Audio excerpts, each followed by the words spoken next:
वहां पे धरने पे बैठते हैं, उनके नेतृत्व में धरना चलता है और आज दिन तक उस गोचर पे इन्होंने कोई डिसीजन नहीं लिया। और जो संत वहां बैठे उनके साथ दुराचार किया। एक तरफ आप कहते हो कि साहब हम तो सनातन की सरकार है, हम तो गाय को बचाने वाली सरकार है। साहब गाय मर रही है, वो गाय माता, वो विश्व माता जिसकी बात थोड़ी देर पहले मंत्री जी कर रहे थे, आज आप दोनों क्यों चुप हैं? सिर्फ राजनीतिक मुद्दा बनाना है, सिर्फ गाय के नाम पे बात करनी है। लाखों बीघा जमीनें अलॉट हो रही है, ये प्रदेश की सरकारें सो रही है।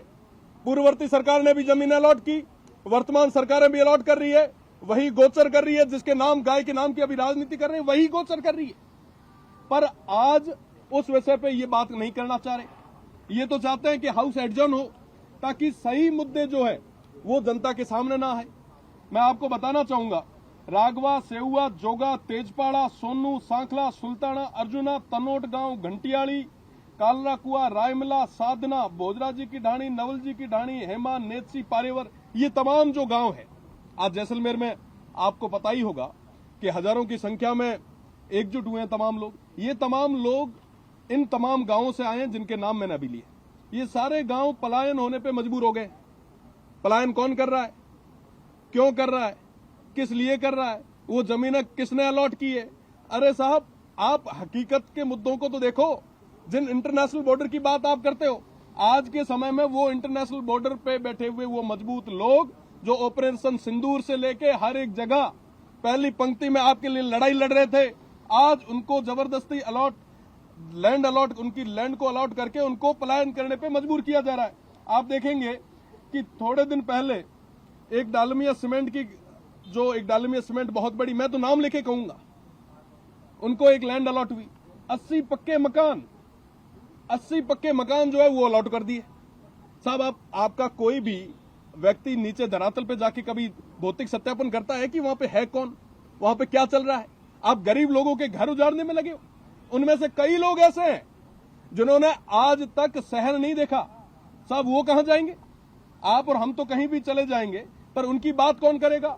आने वाले समय में तमाम गांव जिनमें दव, म्याजलार, महाराज का तड़ा, हटार, लुणार, फुलिया, करड़ा, पोछिना, रोहिड़ी, पांचला, मोती की बेरी, सूंदरा, ये तमाम गांव आप देखेंगे कि सैकड़ों से ज्यादा गांव है, 100 से ज्यादा गांव है जो पलायन होने पे मजबूर कर रहे हैं। ये कहते हैं कि साहब भारत जो है वो गांवों में बसता है। आज इन गांवों को कौन अलॉट कर रहा है? ये किसानों की बात करते हैं। साहब, आज वो किसानों की छाती पे हाई टेंशन लाइन और उन टावर के नाम पे उनको कौन जलील कर रहा है, उनको कौन परेशान कर रहा है? थोड़े दिन पहले आपने देखा होगा कि बायतू के अंदर कुछ किसान जो है वो धरने पे बैठे।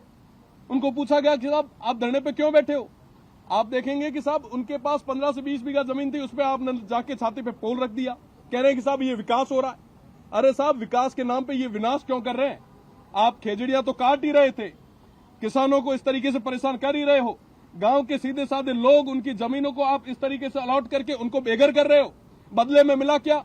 ना CSR वहां मिलता है, ना किसी युवा को एम्प्लॉयमेंट वहां मिलता है, ना वहां पे जहां पे बिजली आप जनरेट कर रहे हो उसी क्षेत्र में ना आप बिजली समय पे दे पा रहे हो। ये बहुत बड़ा विषय है। मुझे लगता है कि पक्ष और विपक्ष दोनों को इन विषयों पे पश्चिमी राजस्थान के इन तमाम जो महत्वपूर्ण बिंदु है इन पे बात करनी होगी। आज के समय में चारों तरफ हाहाकार मचा है। मैं प्रदेश की सरकार को कहना चाहूंगा कि इस मल्टीनेशनल कंपनीज के आगे अपने घुटने न टेके। प्रदेश की जनता ने आपको वोट देके यहां तक भेजा है, आप उस विश्वास पे खरे उतरे। आखिर में 2 साल तो निकल चुके हैं, 3 साल बाद काम ये जनता आनी है। ये मल्टीनेशनल कंपनीज आपको यहाँ नहीं पहुंचाएगी। विपक्ष ने ये तमाम काम किए थे जिनकी बदौलत आज वो ना पक्ष में बैठे हैं। मैं सीधा निवेदन करना चाहूंगा प्रदेश के मुखिया जी को कि वो इस और ध्यान दे और मजबूत कदम उठाए।